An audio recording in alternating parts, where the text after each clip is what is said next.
ज्ञानतिमिरन्दस्य ज्ञानाञ्जनशलाकया चक्षुरुन्मिलितं येन तस्मै श्रीगुरवे नमः। श्रीचैतन्यमनोभीष्टं स्थापितं येन भूतले स्वयं रूप कदा मह्यं ददाति स्वपदान्तिकं। वन्देऽहं श्रीगुरुः श्रीयुतापदकमलं श्रीगुरून् वैष्णवांश्च श्रीरूपं सागरजातं सहगणरघुनाथान्वितं तं सजीवं साद्वैतं सावधूतं परिजनसहितं कृष्णचैतन्यदेवं श्रीराधा कृष्णपादान् सहगणललिता श्रीविशाखान्वितां च अददनस्य तृणं दन्ते हृदं याच पुनः पुनः श्रीमद्रूपपदाम्भोजो तुलिस्यां मम जन्मनि जन्मनि।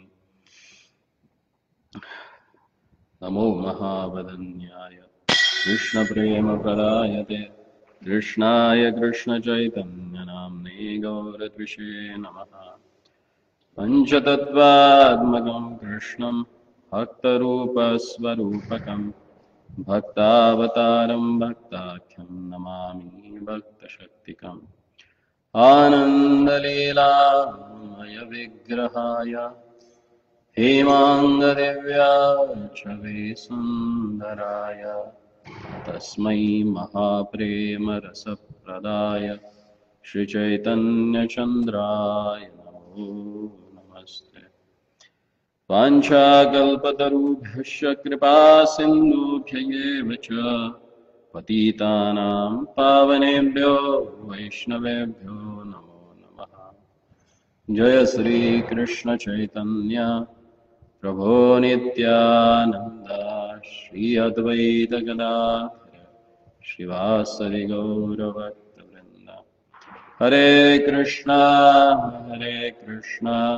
Krishna Krishna Hare Hare Hare Ram Ram Ram Hare Hare.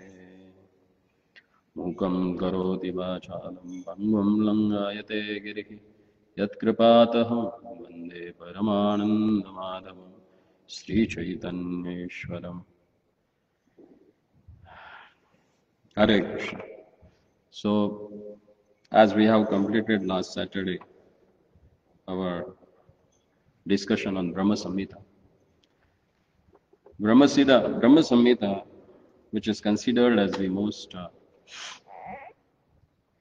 important philosophical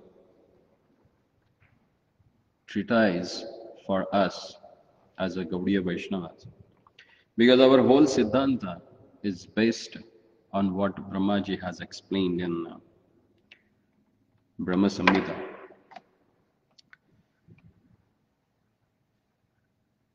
As explained in the Padma Puran, that there are 4 Vaishnava Sampradayas are there in the age of Kali, which are explaining about how one can worship the Supreme Personality of a Godhead.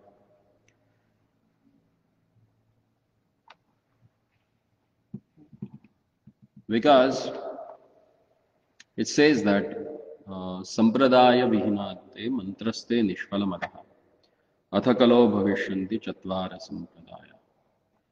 If someone chants any mantra, and if he is not accepted that mantra from this sampradaya, authoritative guru disciple succession, then it is considered that it is useless.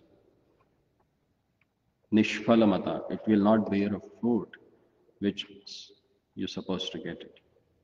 Athakalo bhavishanti, and that's why in the age of Kali it is forecasted that time in Padma Puran that there will be 4 sampradayas: Brahma, Shri, Rudra, and Kumar Sampradaya. In the present time, Brahma Sampradaya is represented by Madhva Sampradaya. Madhvacharya, who was the prominent recent Acharya in that Sampradaya. And this Gaudiya Sampradaya that comes under Madhva Sampradaya. But Gaudiya Sampradaya has little different principles than the Madhva Sampradaya. And what is that? Actually, Gaudiya Sampradaya, it is like a amalgamation of all the four Sampradayas in nutshell. Because Chaitanya Mahaprabhu, he got two principles, main principles from the all four Sampradayas, and he included that in the Gaudiya Sampradaya. From the Madhva Sampradaya, he took that Hari Sarvottama, that Lord Sri Krishna is topmost. And worshipping, Mayavad Khandan, smashing down the Mayavad theory, these two principles that directly comes from Madhva Sampradaya. Then there are two principles that he took it from Sri Sampradaya, that is Vaishnav Seva and deity worship. The standard that has been established by Sripad Ramanujacharya, those are the topmost standards of deity worship. So he took it from there. And Vaishnav Seva, the principle, because Lord himself, he says that for him, most dearmost are his devotees. And if you serve them, then Lord is pleased with you. And Sansiddhir Haritoshanam, the highest goal of your life that you can attain by pleasing Lord Hari. And you can please Lord Hari by serving Vaishnavas. So that principle that has been taken from Sri Sampradaya. Then from Kumar Sampradaya, he took two principles. One is that the topmost position of Srimati Radharani amongst the devotees. She is the topmost devotee of the Lord Sri Krishna. And the second principle is the mood of gopis, service in the mood of gopis. That he has taken it from Kumar Sampradaya, which is headed by Nimbarka Acharya in this age of Akali. And from, sorry? Yeah. No. Kumar Sampradaya is Nimbarka Acharya.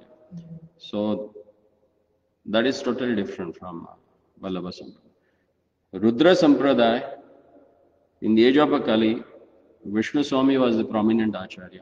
It's Lord Rudra who appeared as a Vishnu Swami and who established. Because immediately after Shankaracharya, the Rudra Sampradaya was the first one who preached about the Vaishnava philosophy. And they, so they spoke from where? They started it from the Brahma Sutra, and their commentary on Brahma Sutra is Sarvagya Sutra. That is Kevala Advaita. And he spoke, he gave elaborate commentary on that. And that Sampradaya presently led by the Vallabhacharya. That is Rudra Sampradaya. And from them, Mahaprabhu took two principles, Raganuga Bhakti and total surrender. So Gaudiya Sampradaya has these 8 principles. And that 8 principles Mahaprabhu has wonderfully explained. That is in the conversation between Mahaprabhu and Rupa Goswami, Sanatan Goswami, Sarvabhauma Bhattacharya, Prakashananda Saraswati, and Sri Ramananda Rai. Chaitanya Charitamrita, all philosophical discussions you can find in these 5 conversations. Our whole Gaudiya Siddhanta is explained in these 5 conversations. Chaitanya Mahaprabhu,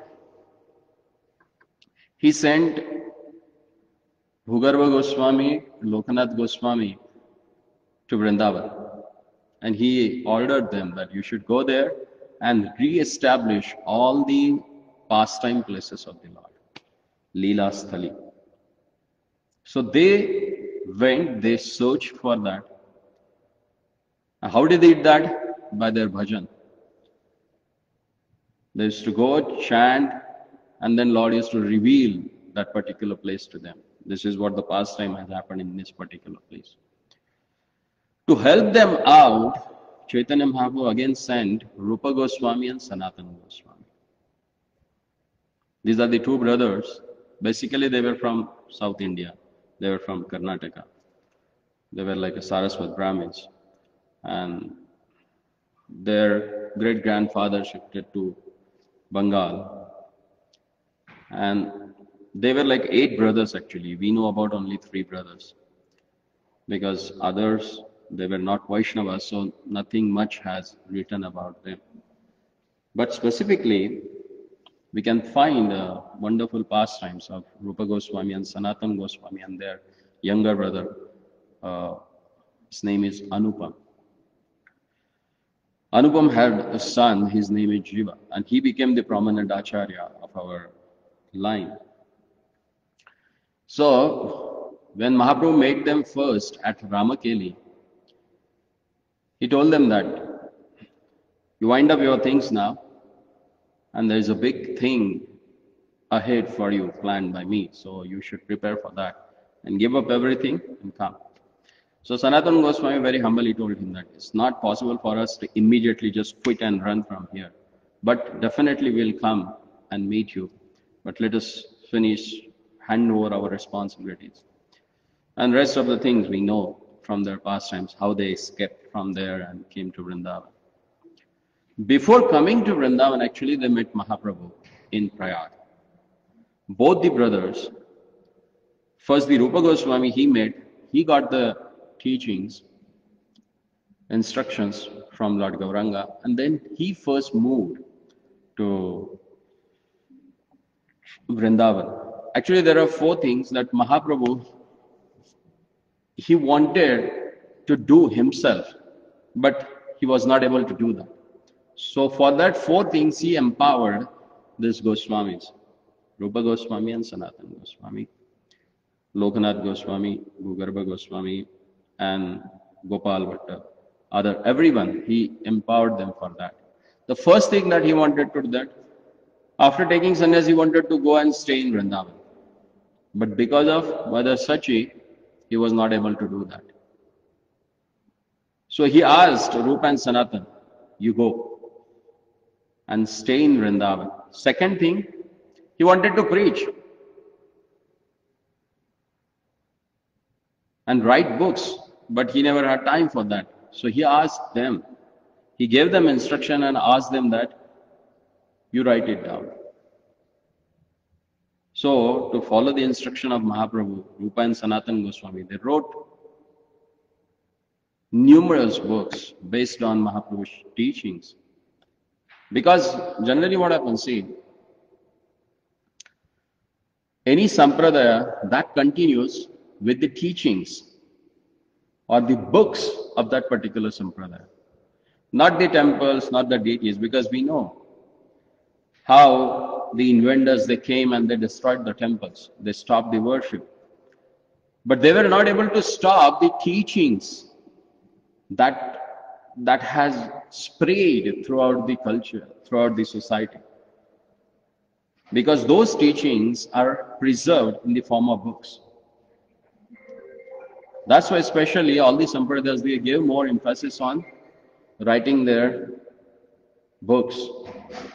So Mahaprabhu also instructed Rupa and Sanatana Goswami that in future generation, this knowledge will passed on through books. So write books. So all these were Siddha Bhajananandis. Staying in Vrindavan means for bhajan, not for any other purpose. But these people, they were specially ordered by Mahaprabhu to write down books so that we can sit and discuss about them. If they would have not wrote that books, what is there for us to discuss them? So, if you want to show your gratitude towards all these great acharyas and you really wanted to please the devotees, Vaishnavas, then what you should do? Say loudly. Huh? Study their books. Only reading is not sufficient. Prabhupada said, scrub my books, Ghiso. Unless and until we really study them, we can't imbibe them in our life. So, we need to study. Because Siddhanta Baliya Chitya Nakari Alas, Mahaprabhu used to say that whenever there is a discussion on Siddhanta, principle, philosophy, you should not be lazy for that. Rather, you should be very much attentive. Even though mind is not ready for that, but that is the great austerity that you have to perform to please our all acharyas. And then Mahaprabhu, third thing he told them that reveal all the or re-establish all the Leela sthalis, temples, so that the future generation can come and they can spend their time there while remembering, discussing the wonderful pastimes of the Lord at that particular places. And the fourth thing was show it by your own practice how to follow this Siddhanta by doing bhajan in Vrindavan.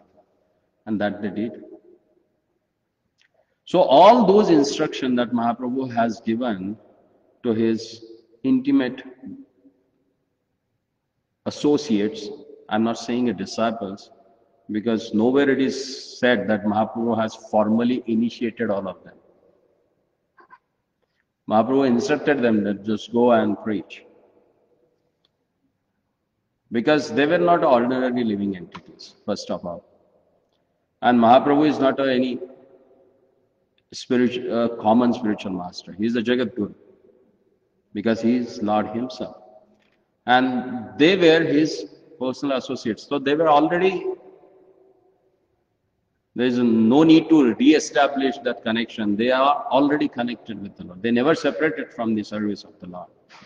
So there is no description about how they got initiated. It's not mentioned anywhere. And generally in Gaudiya Sampradaya, we have this Shiksha Guru Paddhati. Means the more prominence has given to the Shiksha Guru. Why is it so? Because sometimes it's not possible to have direct connection with your spiritual master directly. Regularly you can take teachings from him. But it's Shiksha Guru who trains you in that particular Siddhanta. That's why generally people they ask when they open our Bhagavad Gita, there is only 32 spiritual masters. They said, this is what? From Lord up to you have only 32 gurus? No more? They were the prominent acharyas actually, who really did a great Herculean task to re-establish this particular sampradaya, this particular teachings.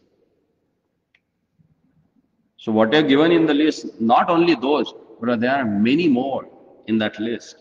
But if we start counting them, only the whole 700 pages will get filled with that only. That's why very prominent acharyas are mentioned in that particular discipline line. So Chaitanya Mahaprabhu actually came and he established a unique principle, that is Achintya Bheda Veda Tattva. That's what we have discussed in Brahma Samhita also. So what is that Achintya Bheda Veda Tattva?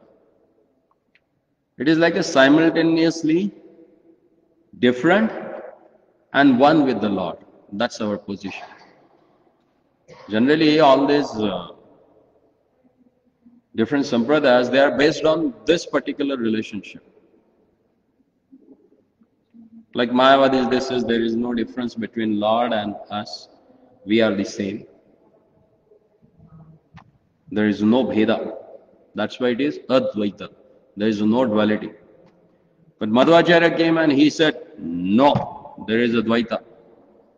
That's why he is always like this. Two things that you need to understand.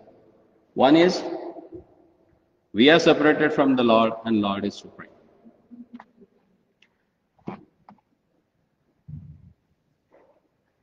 Then there is a Shuddha Advaita that is established by Rudra Sampradaya, Vishnu Swami. And then there is a Vishishta Advaita, that is by Sripad Ramanujacharya. And then Mahaprabhu, he came and he established this Achintya Bhedabhed Tattva. Because being a part and parcel of the Lord, what we are? We are same in qualities. As Lord is Satchidananda, we are also Satchit and Ananda. But there is a difference in quantity. We may have fullest 50 qualities of the Lord. Then a particular soul who becomes Brahma, he can develop that many qualities, not more than that. But Lord has all 64 qualities. And generally they gave example of drop of water from the ocean and the whole ocean. Chemically they are same. But quantitatively, both are different. One is Swarad, Sarvatantra, Swatantra. And other one is always gets dominated either by the internal energy of the Lord or the external energy of the Lord. And that's why Jivas, all we are considered as the marginal potency of the Lord, Tathastha. Then, what is the relationship between Lord and us? Because see, nobody goes to temple and asks their Lordship, give me all sorts of suffering. I wanted to be a distressed person in the world. Does anyone do that? What we are looking for since our birth. Why is it so? Huh? Why?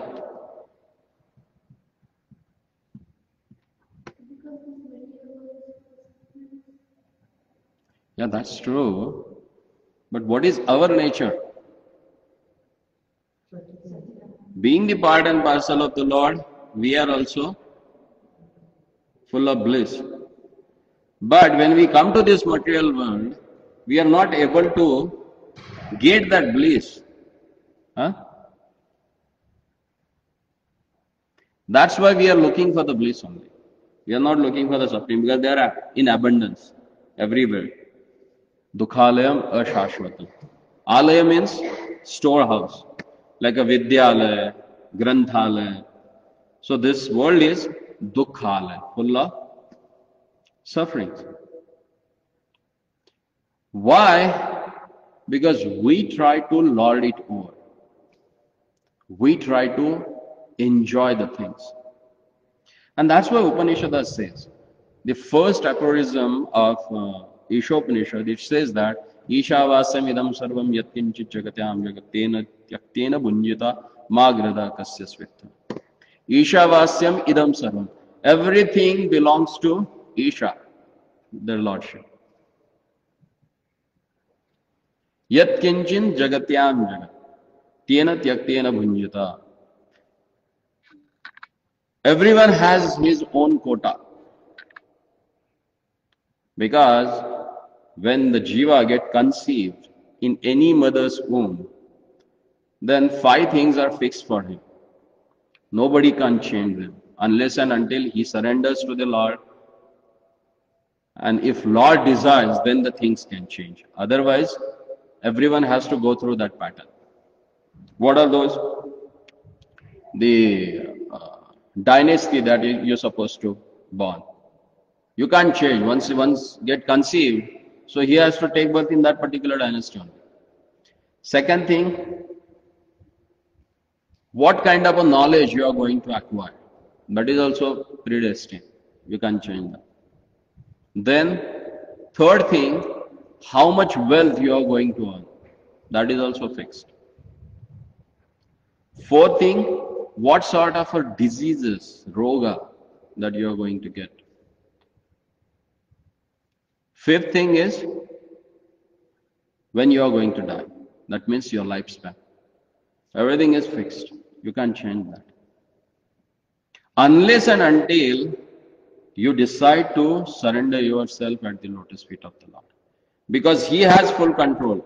If someone says, Sthiti seva gatir yatra smritir shinta sthitir vachaha bhuyat sarvat manha Vishnu madiyam tvai cheshtita. Oh my Lord, whatever I do, sthiti, whatever position I am in, sthiti seva, whatever service I do, stutir vacha, whatever I speak and glorify, smritish chinta, whatever I think about and meditate on, Vishnu's tvadiya cheshtitam, everything is for your pleasure. If someone surrenders like that and Lord says that He is mine, then things may get changed. Because then Lord takes control of, then all others, the members who are controlling everything, they said, He is not ours now, because He belongs to the Lord.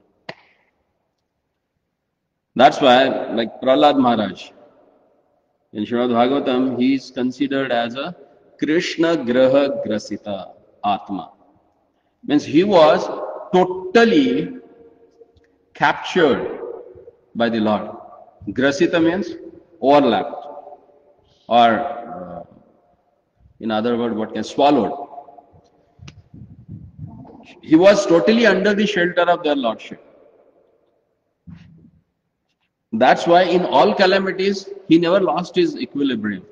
Have you seen how much he was tortured? At the age of 5, can you imagine?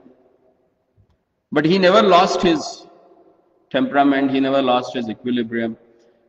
On top of that, he was praying to their Lordship. My Lord, please forgive them. They don't know what they are doing. It's not Jesus actually, it was Prahlad first who was praying for others. Who were punishing him, who were just torturing him. He is praying for them. My Lord, see what he asked for when Lord Narasimha said, Prahlad, I am very much pleased to you. Ask whatever you want. If that thing would have done with us, then if Lord comes and asks you, I am ready to give you, tell me what you want, then what will happen? Once in a month we go for the shopping and we get that bill. Like that, the whole list will, unending list will be there. But what did Prahlad Maharaj do? What he said? I'm not a trader, I'm not here to do any trading with you. Then Lord said, okay, I know that you are my pure devotee, but still I wanted to give you something, ask for. Then he said, please forgive my father. He has so much offended to you and he has created such a blunder for the devotees. So please forgive him.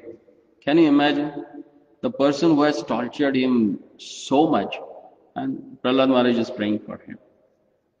So once if someone gets so much enamored with the Lord's love, or aplavit, the other word, inundated. If someone gets totally inundated with the love of Godhead, then his predestined thing can also be changed. That's what happens. Then Lord interferes. See, in the prayers of Bhishma Dev, Lord says that, look at these Pandavas, who were they? There was no one on the earth planet, though at that time, as religious and as righteous as Dharmaraj. He was so truthful. Look at the Bhima. No one was such a powerful person of that time. Look at Arjuna. He was such a great warrior. Look at Nakul and Sahadev. They were unparalleled in their knowledge about astrology, astronomy, and all the Vedas. They were so great. But still, all they suffered. Since childhood, just look at their destiny. Their father died when they were children. Then they stayed with the Rishimunis. When they came back, reluctantly their uncle, he accepted them, but never really provided as facility he's supposed to provide them as a princess. Again, when they proved themselves they are the best, but still they have to quit and go to the forest. Stayed in the forest for 14 years. And what they have not done? Once they got the whole, Yudhishthira Maharaj became a Chakravarti king, means mostly all the kings on the earthly planet, they were submitted to him. And he lost everything. Cunningly, he was cheated and everything was taken away from them. And when Bhishma Dev was on the Sharashaya, he says that, look at the effect of Kala. Pandavas, they themselves were powerful. On top of that, Lord Krishna was on their side, but still they have to go through all the sufferings. So unless and until if Lord wants, you can't change your destiny. You have to either enjoy your prarabdha and finish it off. But only if Lord wants, things can happen. And that's what Lord asked from this all Goswamis. See, all our Goswamis, they were not like any beggars since beginning, you know. They were really from the royal families. And when they really understood the essence of life, they gave up everything. Like Rupa Goswami and Sanatana Goswami. Rupa Goswami was a finance minister of Nawab Hussain, who was the emperor of Bengal. And Sanatana Goswami was like a Panta Pradhan, prime minister. And he was having same equally rich as the Nawab. So they had all that Aishwaryas. But they gave up. At the early age, they were like at 23 or 24. Can you imagine? They gave up that and came to Vrindavan. Raghunath Das Goswami. He was the single child of a king of Saptagram. Those that the Saptagram means it covers the whole East Bengal, half of the Odisha and half of the West Bengal. And his father was the king of that. He used to collect the tax and give it to Nawab. And after collection, his commission yearly was 20 lakh gold coins. If you consider one gold coin, 1 gram also, how much gold they used to get every year. And he was the only one son. They were filthy rich actually, kings, but they gave up everything. And rest of the other, they were like great scholars. There's pandits, you know. So this philosophy is not the philosophy of beggars. Because in the 18th century, most of the so-called philosophers those days, they considered Gaudiya Sampradaya means it's a beggar's business. Because there were so many upper Sampradayas who were deviated from the main principles and they were doing all nonsense. Because of them, they were considering the whole Gaudiya Siddhanta is bogus. But in 18th century, Bhaktivinoda Thakur came. And he was also not a layman actually. He belongs to a king's family.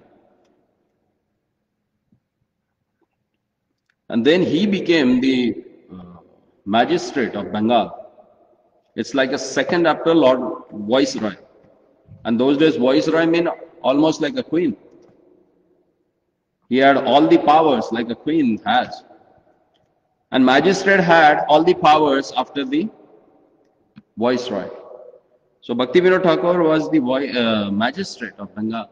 He was the first person who established education system in Odisha. Being a Grahastha, he wrote 125 books in 5 different languages. And he showed us how practically we can apply this Gaudiya philosophy in our life. And he became one of the prominent Acharya, and that's why he is considered as the 7th Goswami. They put him into the category of 6 Goswamis, who are like a direct disciples of Chaitanya Mahaprabhu, who got direct instruction from Mahaprabhu to preach. And he is the one who revealed, who re-established the Navadvip, the Mayapur Dham, where Lord Gauranga appeared and preached about. And he established all the Leela Sthalis of Mahaprabhu in Navadvip. And then he prayed to their Lordship. Now I am alone, so I need someone who can help me out in this mission. And to answer his prayers, Lord blessed him with a son. And he is Bhaktisiddhanta Saraswati Thakur. He was the first Acharya who established 64 mathas all over the India.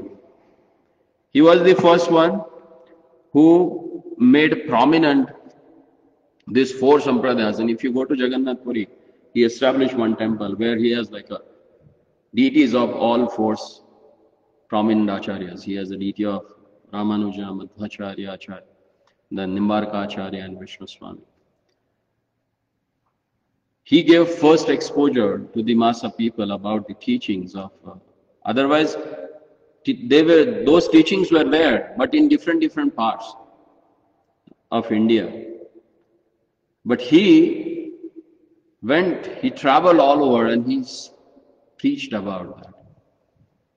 And he gave more emphasis on printing books, which he called as he used to call it as a Brihad Mridanga. As you play drum, the people are at far distance also they can hear it. So same way books are like that. They can spread wide around the world. In 1896, the first English book was published and sent to the West by Bhaktivinoda Thakur, and that is Teachings, Lives and Perception of Lord Chaitanya. And then Bhaktivinoda Thakur said that the day will come that all the people from all around the world, they will come and they will chant Jai Sachinandana Gaura Hari.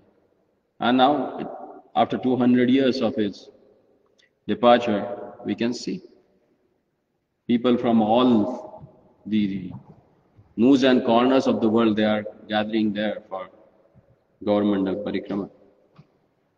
Because this philosophy was taken seriously and spread throughout the world.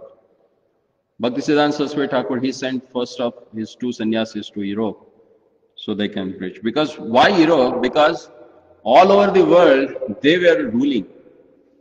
So whole world was following them. So they thought that make them devotees, then rest of the mass will follow.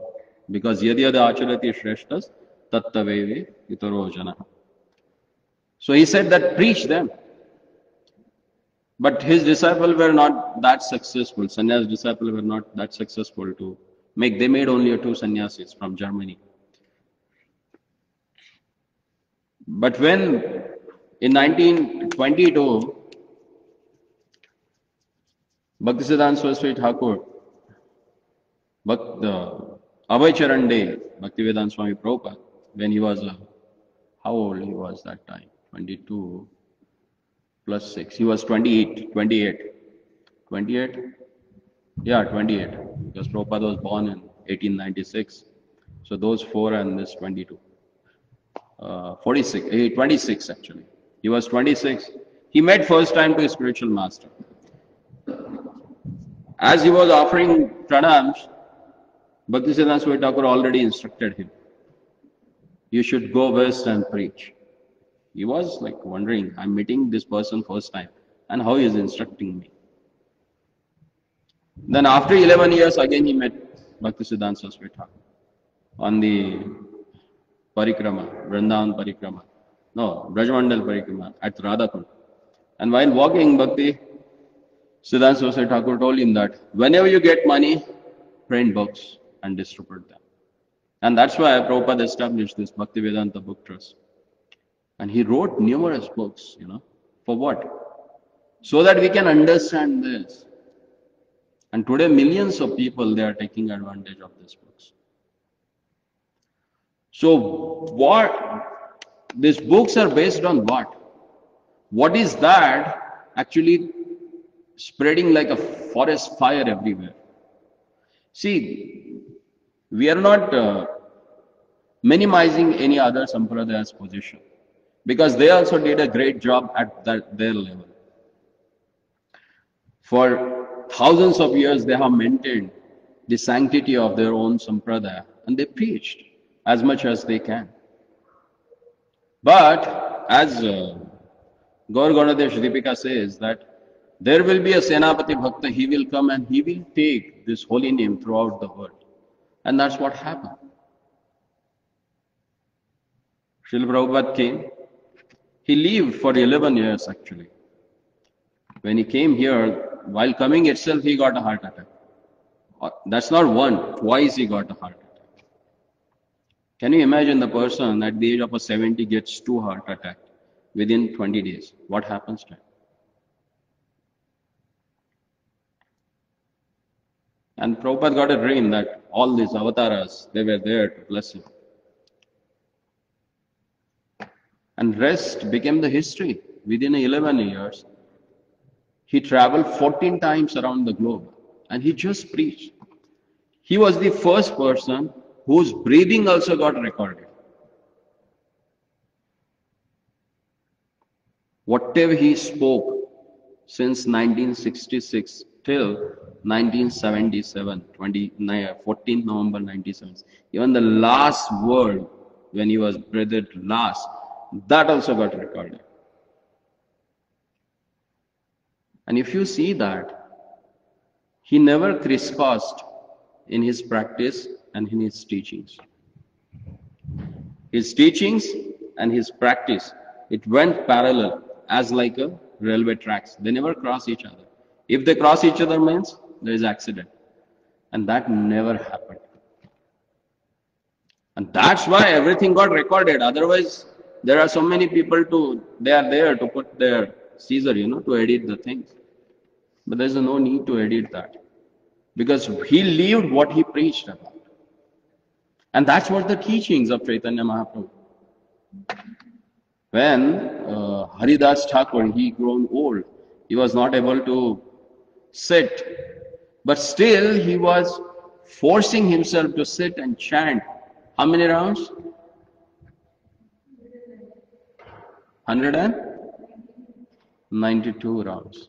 How many hours practically? So how much time he got for other things? That also not there,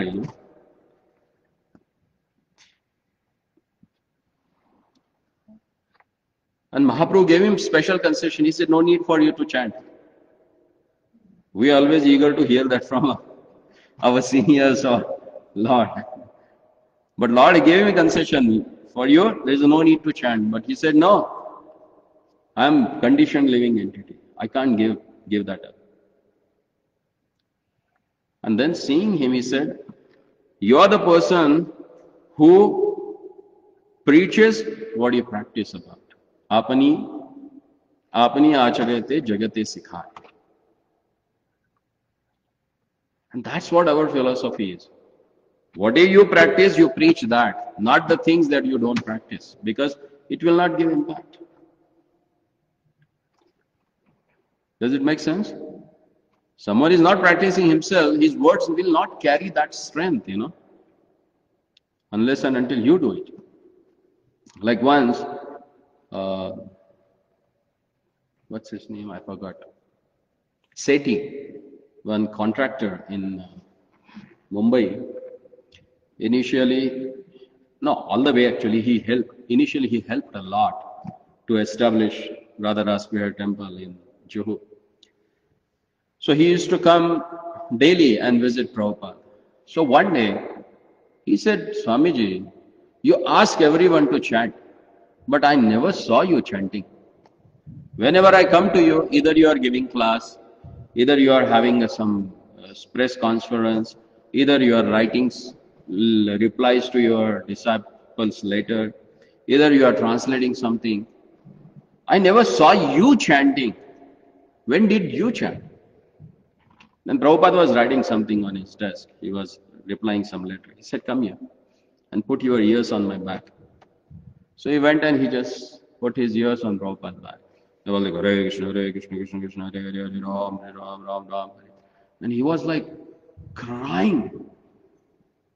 He said, I'm such an offender. Because this is what happened, you know. Satatam kirtayanto mam. This is what Satatam kirtayanto means. It becomes like a breath. As you don't know how, when you breathe and when you exhale and when you inhale. Do you remember that how many times you have done today? It's so natural. So for them, the people who are fully Krishna conscious, to chant the holy name of Lord is so natural, swabhavika for them. It's not a artificial endeavors like us that, oh, I have to chant my 16 rounds. If husband tells something and wife tells something, then they have their great excuse, being his devotee. Hey, I have to chant my rounds. Then if chant round means nobody will ask you for anything, okay, go on. That's a good excuse for us. But for pure devotees, they can't live without that, you know. That's their life. And that's what Prabhupada showed by his own example. Otherwise, how he can impact these nasty people? See, when he entered there in mid of the 17th century, what was their logo? Above 32, all are crazy. Up to 32, they are sane. You can take advice from them. But after 32, everyone goes insane. So no need to hear them. And that's where that hippie philosophy or hippie generation started.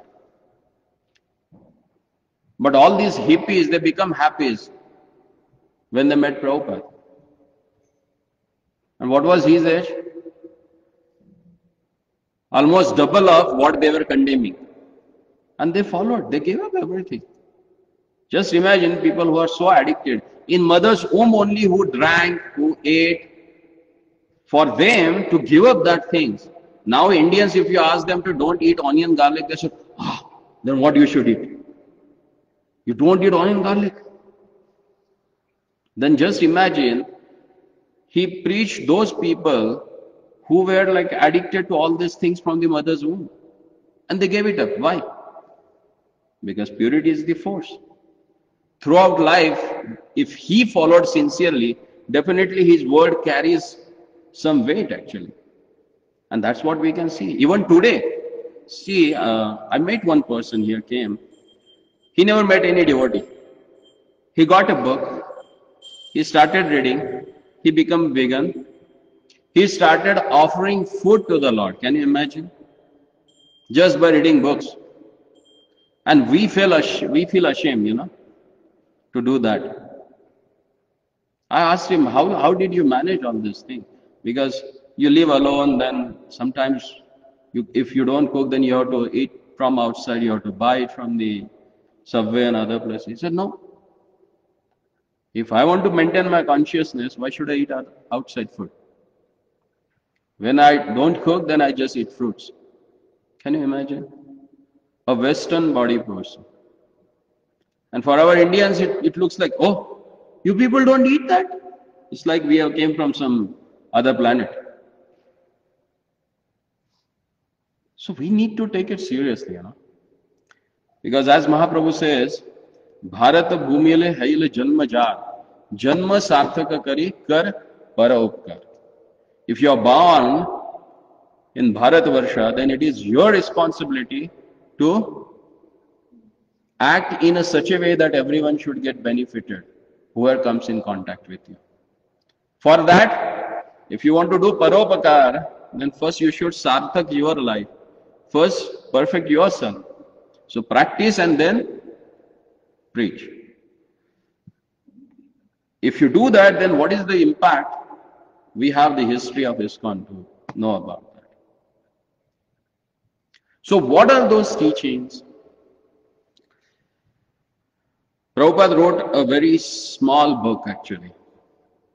It has 32 chapters, which explains about all the conversations between Lord Chaitanya and Rupa Goswami Pad, Sanatana Goswami Pad, Sarvabhauma Bhattacharya, Sripad Rai Ramananda, and Prakashananda Saraswati.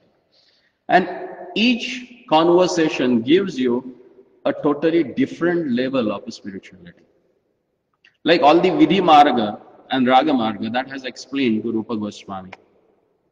And that's why we called ourselves as a Rupanugas, because he is the Acharya who wrote numerous books to elaborate the teachings that Mahaprabhu has given. He is called as the Rasa Acharya of our Sampradaya. Then Sanatana Goswami.